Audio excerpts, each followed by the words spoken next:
Dickey here, talking about inflation today.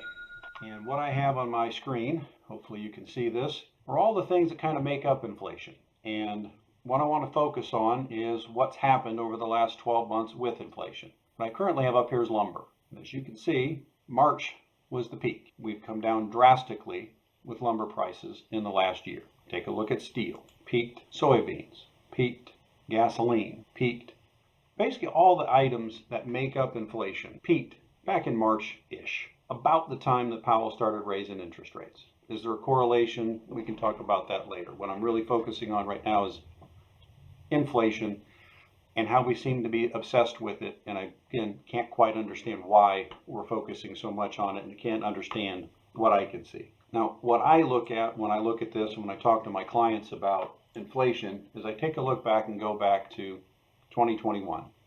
In 2021, we started at 1.4%. And throughout the course of that year, we just increased pretty much throughout the course of the year. Last year, we started the year at 7.5%. And if you'll notice, the first 3 months of the year, we went up. And in April, we went down. The question is, why? Pretty simple.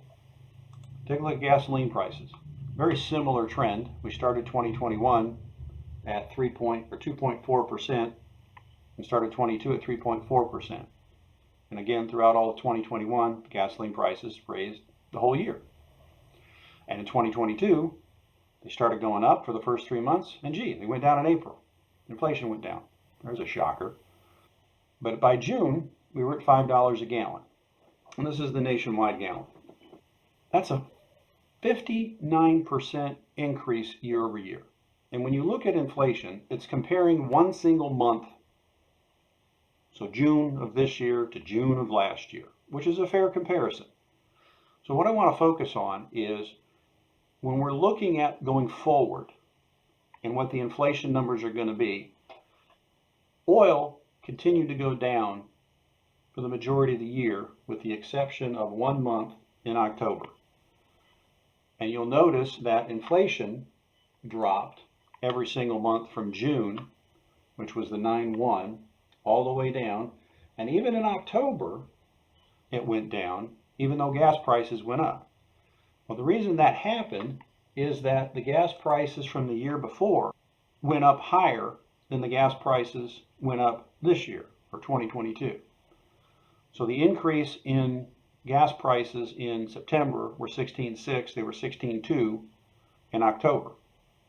November they went down more, and here's the interesting part, look at December. We're actually lower. So here's my question. If in June, gasoline prices were up 60% year over year, 59, call it 60, and now in December, they're actually down, so they're deflationary in the inflationary context year over year, and we start going into 2023, which will be a new line down here, and gasoline prices do not go up exponentially like they did last year with the war in Ukraine and all the other stuff. What's that going to do with inflation? I mean, most of the economists and myself think that by June, inflation is going to be down in the 4s, maybe even in the upper 3s. So the question is, if the market sold off so heavily last year, I mean, the NASDAQ's down 37% from its all-time high. And if inflation comes down pretty much the same way, as I've said before, it took 16 months. I mean, just look at the chart to get from where to the 9.1%. It's going to take at least 16 months to get back down there. And to sit back every single month and complain and moan and gripe that it's not down to where we want it to be, it's, again, just stupid. The question is it going in the right direction? And the answer is yes, it is. Which means that Powell is doing the right thing. But again, more importantly, unemployment's not changed.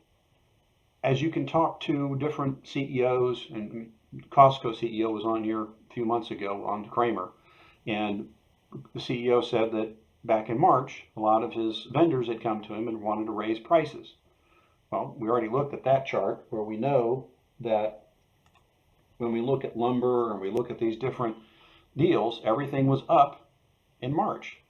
Well, if your vendors come to you and go, hey, I need to raise my rates because all my input costs are up, great, that's fine, raise them.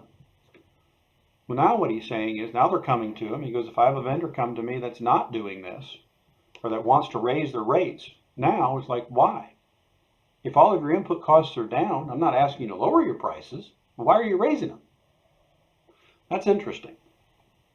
So when I look at inflation and I listen to the people on the news and they talk about inflation, this, inflation, that, I don't think you see the same numbers that I can and you can. And again, I'm not a rocket scientist. It's not that complicated. You can see where it's going. You know, one of the Fed chairs was on this morning talking on CNBC, and she was saying that, you know, she expected rates to go higher for longer and all the other baloney they keep talking about. And until she's comfortable with the fact that inflation's coming down, well, we have 6 months in a row of the inflation coming down. Do we not think it? And I'm not saying it's where we want it to be. Not my point. I'm not saying they need to stop doing whatever. But at some point, you have to look at the numbers and go, do we really need to continue to raise in order to get the numbers to go where we want them to be? You know, is there an alternative motive? I don't know. Don't care. The question is, and I continue to tell this to all my clients, we have to live with reality. This is what the numbers are. How is the market going to take these numbers? Not whether these numbers are good or bad. The biggest issue coming into these things is, and when I talk about dealing with reality and the fact that how does the market respond to these things, is you have to take the market at face value.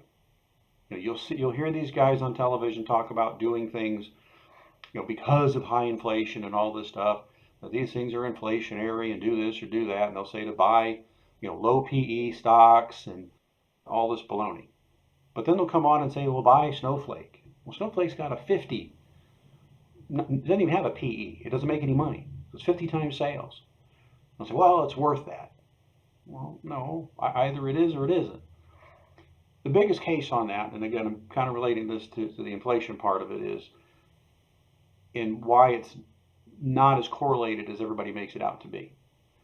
Take T-Mobile. T-Mobile has a 119 PE ratio, but it was up significantly this year. And look at Verizon. Verizon was basically the opposite of T-Mobile, but it has an 8 PE ratio. So the question is, if we're supposed to buy things with low PE ratios and sell things with high PE ratios, why is T-Mobile up? It makes no sense. So here's Verizon. As you can notice, over the last year, it's dropped significantly. As high as 55, down to 41, but at one point it was down to 34. Look at its PE ratio. PE ratio is 8.91%. And like I say, take a look at T-Mobile. T-Mobile has 118 PE. And when you look what it's done over the last year, it's basically gone from 101 up to 144. Can I explain? You can't explain it. It makes no sense. It's just like we're talking about with inflation. Everybody's freaking out about it. Everybody talks like it's this big, big, huge thing. Yeah, nobody wants the decade of the 70s, but the 70s weren't really what the 70s were either. The other thing to look at is reversion to the mean.